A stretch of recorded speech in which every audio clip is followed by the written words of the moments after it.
Sebelum menonton, jangan lupa like, subscribe, dan tekan tombol lonceng. Selamat menyaksikan. Presiden Joko Widodo mengungkapkan keyakinannya bahwa Indonesia dapat menjadi salah satu superpower ekonomi baru bersama dengan Tiongkok dan India. Hal tersebut ia sampaikan pada peresmian pembukaan BNI Investor Daily Summit 2024 di Jakarta Convention Center Senayan, DKI Jakarta.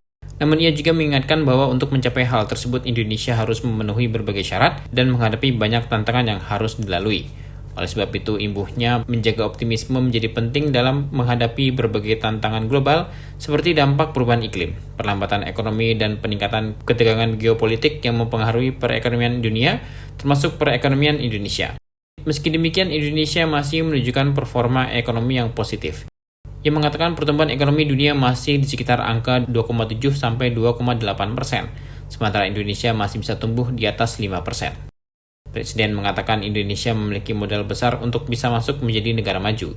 Ia menyebutkan pertumbuhan ekonomi tetap terjaga di angka 5,08% pada kuartal kedua 2024. Inflasi masih bisa dikendalikan di sekitar angka 2-3%. Indeks keyakinan konsumen berada di angka 124,4 serta spending index dengan tren yang meningkat dari 145,8 di kuartal ketiga 2023 menjadi 234,8 di kuartal ketiga 2024.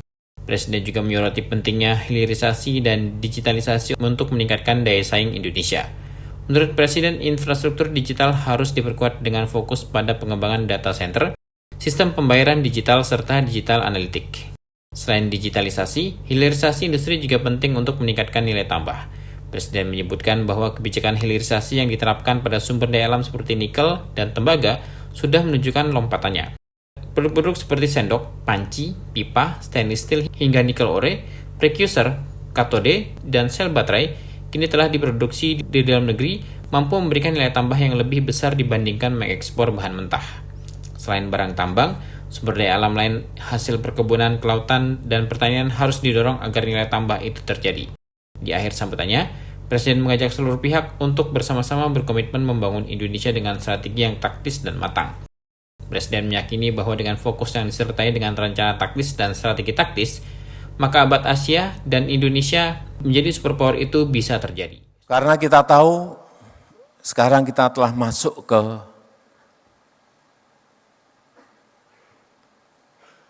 abad Asia. Pergeseran dari barat menuju ke Asia. Growth pertumbuhan ekonomi juga bergeser semuanya ke Asia. Dan diprediksi, diperkirakan di Asia nanti akan ada 3 kekuatan ekonomi baru. Superpower ekonomi, 3 negara yang diperkirakan. India, China, dan Indonesia. Sekali lagi, ketiganya ada di Asia. Tapi hati-hati untuk menuju ke 3 negara tadi, menjadi superpower ekonomi, itu banyak tantangannya. Banyak syarat-syarat yang harus dilalui. Oleh sebab itu, optimisme itu penting. Menjaga optimisme itu penting.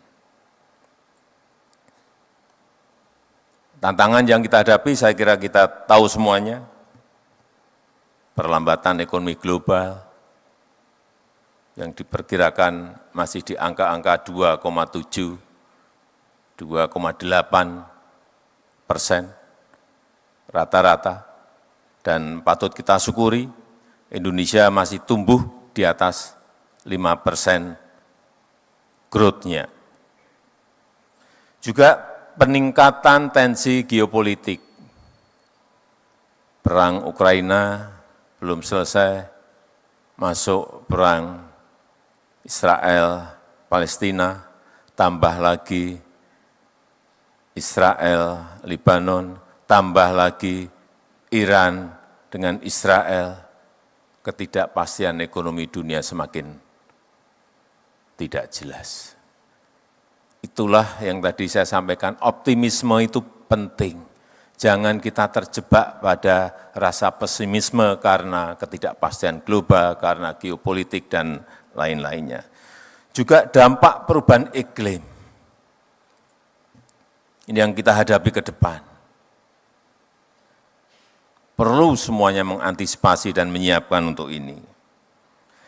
Dan di dalam negeri kita, urusan yang berkaitan dengan produktivitas, bagaimana menaikkan produktivitas, ICOR kita, semuanya menjadi PR besar bagi pemerintahan yang akan datang. Tetapi di sisi lain, kita memiliki modal besar, pertumbuhan ekonomi yang tetap terjaga di atas 5%, kuartal kedua 2024 kita masih tumbuh 5,08%, inflasi yang terus bisa kita kendalikan di angka 2-3%, ini juga merupakan modal yang sangat baik. Keyakinan konsumen, saya tadi pagi mendapatkan angka tetap di level optimis di 124,4. Kemudian juga spending index kita trennya meningkat. Kalau kita lihat di kuartal ketiga 2024 di 234,8, di kuartal ketiga 2023 145,8. Artinya secara year on year naik sangat tinggi sekali. Dan saat ini GDP per kapita kita sudah mencapai 5.060.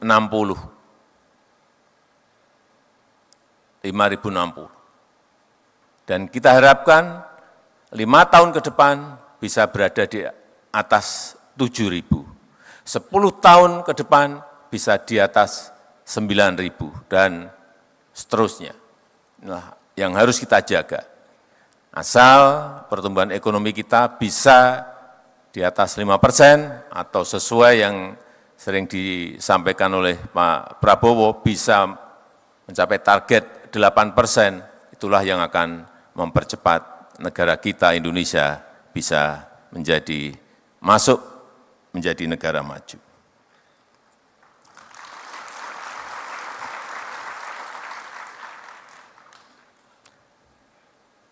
Menurut saya, ini bolak-balik saya sampaikan, yang pertama, hilirisasi itu menjadi sangat penting. Nilai tambah itu sangat penting. Tetapi yang kedua juga digitalisasi juga menjadi hal yang sangat penting. Satu, hilirisasi, yang kedua digitalisasi.